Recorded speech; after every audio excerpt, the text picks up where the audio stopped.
Okay, mayong mudto na usab kanatong tanan Luzon, Visayas, Mindanao. Mayong mudto Philippines, mayong mudto world, mayong mudto universe. Ano na punta magigala, rin ang atong tulumanon sa kahanginan, CONA Catechesis on Air. O ako lang gihapon ng inyong ubos nga alagad, Reverendo Padre Edwin Academia Acab. Abi na adlaw na usab karon nga Lunes, pizza size na kini sa bulan sa Nobyembre tuig 2023. Abi no ayaw mo kabalaka, ayaw day mo kahibulong mga higala ha, nganong wala karon ang inyong mga kuraparoko din sa inyong tagsa-tagsa ka mga lugar, no? Kay naghimo kami karon sa nugsugod karong adlaw mupahigayon kami sa mo ang annual retreat. Ya dili lang ni sa Diocese of Dumaguete ra. Tibuok yung Pilipinas ni mo nang ania kami karon sa Cebu City, no? Aron sa pagpahigayon sa mauna mo nga kalihukan kining annual retreat namo niya ang mga speakers gikan gyud sa gawas, no? Sila si Sister Briggs Makina o daghan pang uban. Ya mga mobisa ganamo everyday obispo gid na tanan ang mga preachers o nga obispo. So muna nga dako namo kayong garbo nga kauban sa tanan nga mga kaparian ani kami karon sa Cebu aron pagpahigayon ini nga among annual retreat, no? Bueno, ari kita mahigala sa ato ang Saint of the Day. Atong Saint of the Day karon walay lain kung dili ni si Saint Nicholas Tavelich, no?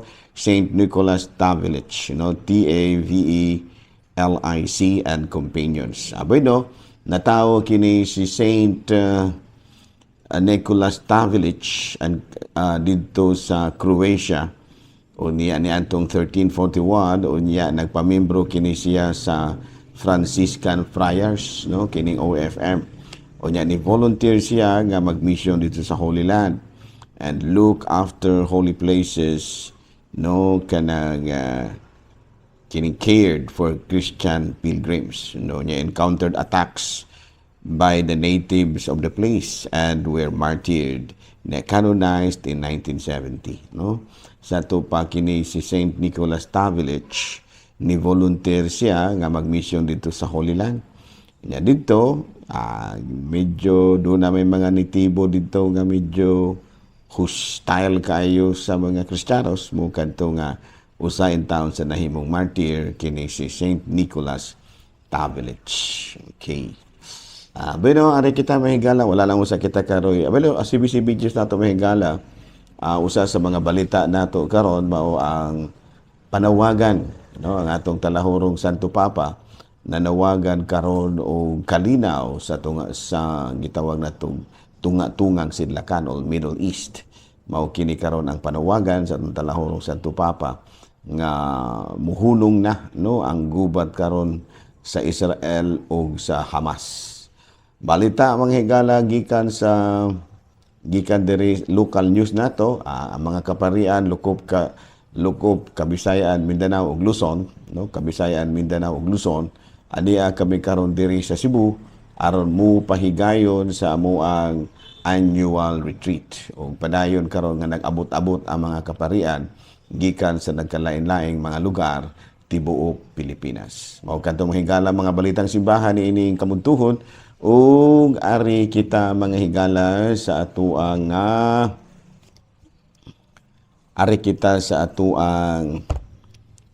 naman ta sa atong Saint of the Day mga higala, no? Ari kita sa atuang catechesis. Ayan, no? Ari kita sa atong catechesis. Unang pangutana.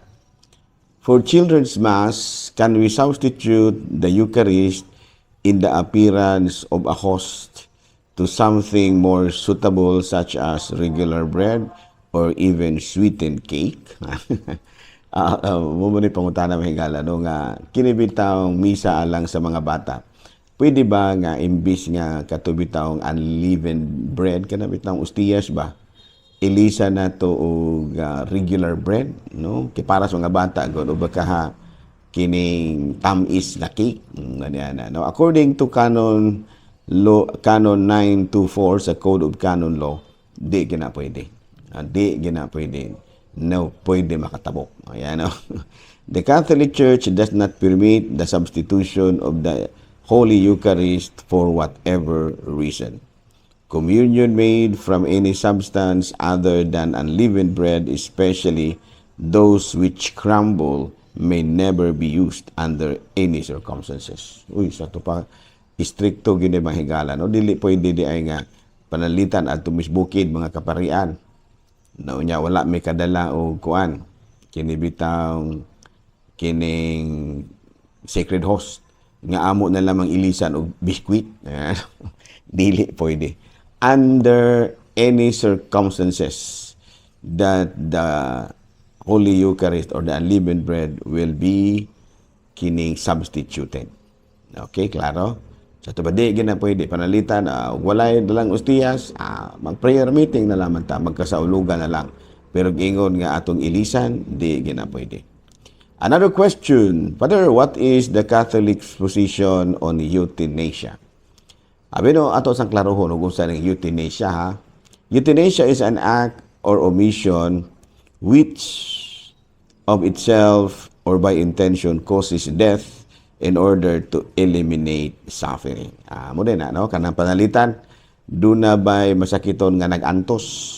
Pwede bag ato na lamang ning tiwasan? kay kung ano ba? Kana bang og sa ato pana aron nga dili na siya mag-antos? Na muna siya euthanasia. Kana bang is an act or omission which is itself or by intention causes death in order to eliminate suffering. An act sa ato pa imo na yung tiwasan o baka omission. Kana butang imbis nga kanang tambalan siya, di na lamang tambalan, no? Dili na lamang butangan o kining respiratory ba, kini bang respiratory kuan ba, kanang aparatus para makaginhawa siya, pwede ra ba? Anton dili, di na pwede. No, in the Catholic religion, it is normally wrong. Sa CCC mga higala, 2:7, it is morally wrong. Sa ito pa, wala yun na nato gitugot sa Katolikong Sabahan kining gitawag og euthanasia. Euthanasia. Okay, no? That is according to CCC number 2277. Kapulo mo kung sa CCC, Catechism of the Catholic Church, 2277. It is normally wrong to deny someone the basic necessity of life in order to let a person die, often in order to ease pain. Uy, di gida na po, di. Unsaon man nato, ana, no? O niya, laing pangutana. Father, saan yung problema? Pwede na ba nga magpakasalta sa cruise ship? Kaya nagdala may pare. Nagdala may kuan man may kauban may pare. Pwede na ba nga adton lang po may magpakasal dito sa cruise ship? Ayan, no? On February 9, 2016, the regional directors of the apostleship of the Health of the